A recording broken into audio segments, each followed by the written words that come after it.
오늘 우리에게 주시는 말씀은 고린도후서 10장 12절에서 18절까지의 말씀입니다. 우리는 자기를 칭찬하는 어떤 자와 더불어 감히 짝하며 비교할 수 없노라. 그러나 그들이 자기로서 자기를 헤아리고 자기로서 자기를 비교하니 지혜가 없도다. 그러나 우리는 분수 이상의 자랑을 하지 않고 오직 하나님이 우리에게 나누어 주신 그 범위의 한계를 따라 하노니 곧 너희에게까지 이른 것이라. 우리가 너희에게 미치지 못할 자로서 스스로 지나쳐 나아간 것이 아니요 그리스도의 복음으로 너희에게까지 이른 것이라.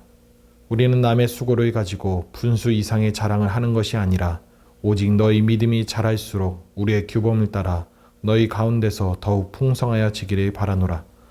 이는 남의 규범으로 이루어 놓은 것으로 자랑하지 아니하고 너희 지역을 넘어 복음을 전하려 함이라.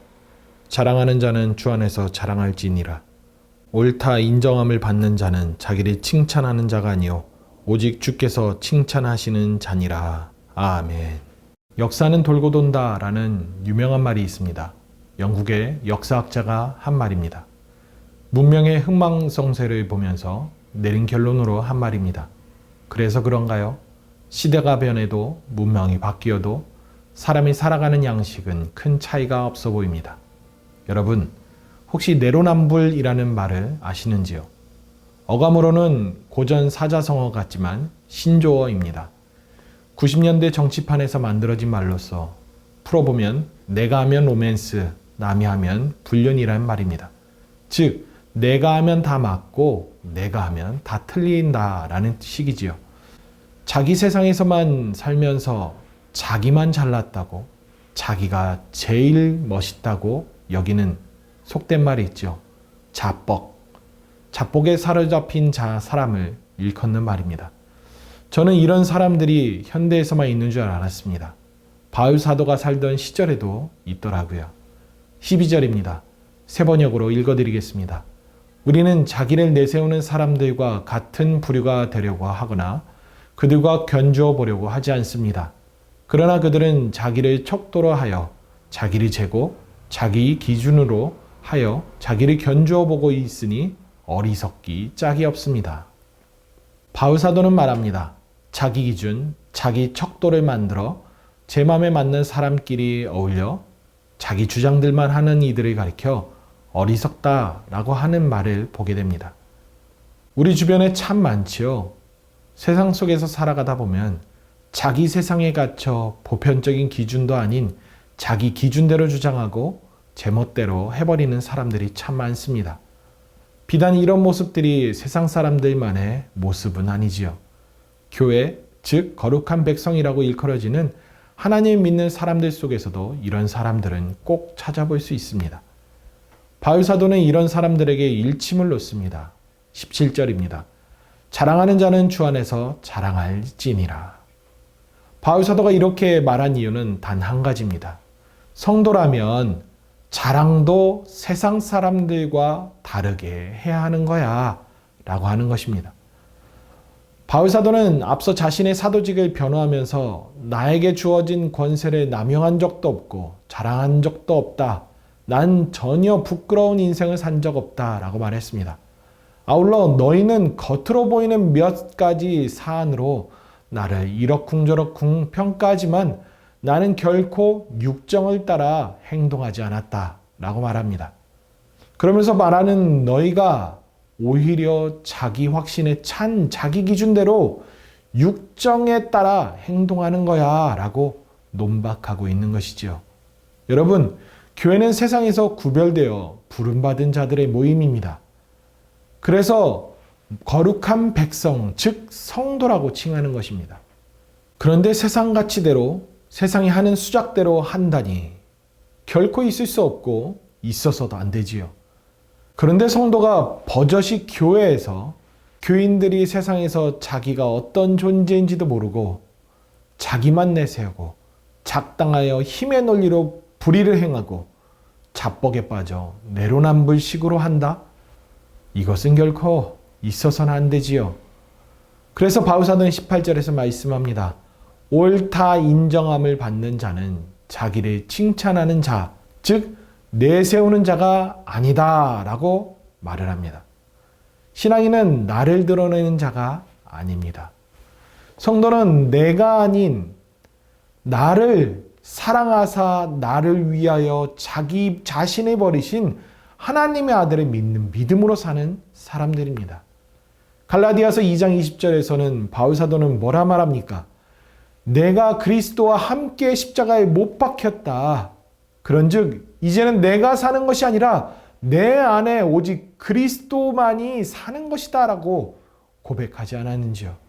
성도라면 이 말씀이 이미 체득되고 이미 전제된 삶을 살아가는 사람들입니다.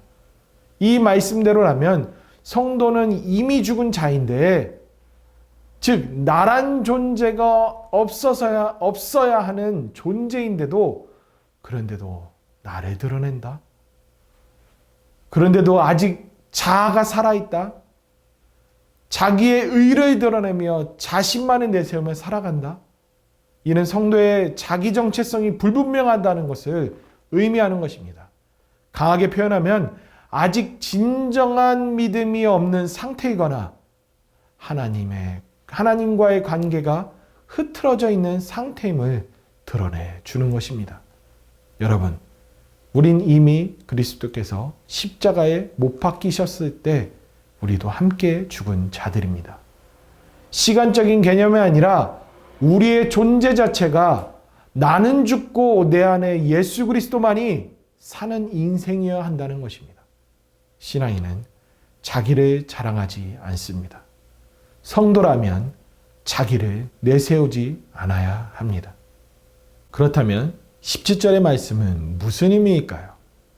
자랑하는 자는 주 안에서 자랑할지니라. 어떻게 하는 것이 주 안에서 자랑하는 것일까요? 첫째로 분수 이상으로 자랑하지 않아야 합니다. 13절을 보실까요?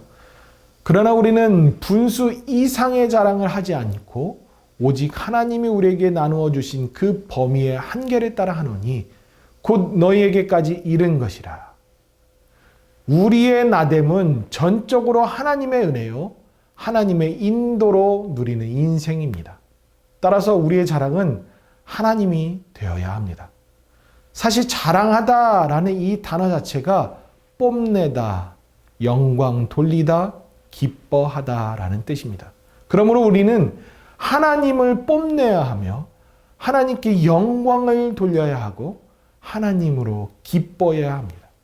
이것이 주 안에서 자랑하는 성도들의 삶이라는 것입니다.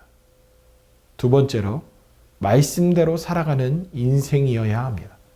14절입니다. 우리가 너에게 미치지 못할 자로서 스스로 지나쳐 나아간 것이 아니요 그리스도의 복음으로 너희에게까지 이른 것이라. 바울 사도의 행보는 말씀에 기반을 두고 복음으로 사역했고 복음으로 행동했습니다. 말씀을 벗어나서는 살지 않았습니다. 아주 단호하고 확고했기에 문체에서도 그 심정이 잘 드러나지요. 그래서 10절에 그의 편지들은 무게가 있고 힘이 있습니다 라고 편지를 읽는 사람들이 제마다 인정했던 것입니다. 이 모든 건 말씀대로 살아간 결지에서 나타난 것입니다. 저와 여러분들도 말씀 앞에서 정직하고 부끄러움 없는 행보를 하셔서 우리의 발자취로 증명하며 우리를 보고 겪는 사람마다 인생의 무게가 있습니다 라고 인정받을 수 있기를 바랍니다. 셋째로 남을 위해 살아가는 인생이어야 합니다. 15절입니다. 우리는 남의 수고를 가지고 분수 이상으로 자랑을 하는 것이 아니라 오직 너희 믿음이 자랄수록 우리의 규범을 따라 너희 가운데서 더욱 풍성하여지기를 바라노라. 우리가 남을 위해서 살아가는 이유가 무엇일까요? 하나님께로 은혜 받은 인생이기 때문에 그렇습니다. 거저 받은 은혜, 거저 나누는 인생이어야겠지요. 즉 물이 흐름으로 깨끗함을 유지하듯 은혜도 먼저 받은 성도가 흘려보내므로 그 풍성함을 남에게 그리고 세상으로 흘려보내야 한다는 것입니다. 여러분, 주님 안에서 자랑하는 인생을 사십시오. 이미 나는 죽고 주만이 사는 인생답게 나를 내세우는 인생이 아니라 하나님을 드러내며 하나님으로 기뻐하며 삶으로 증명해 보이는 삶을 살아가실 수 있기를 바랍니다.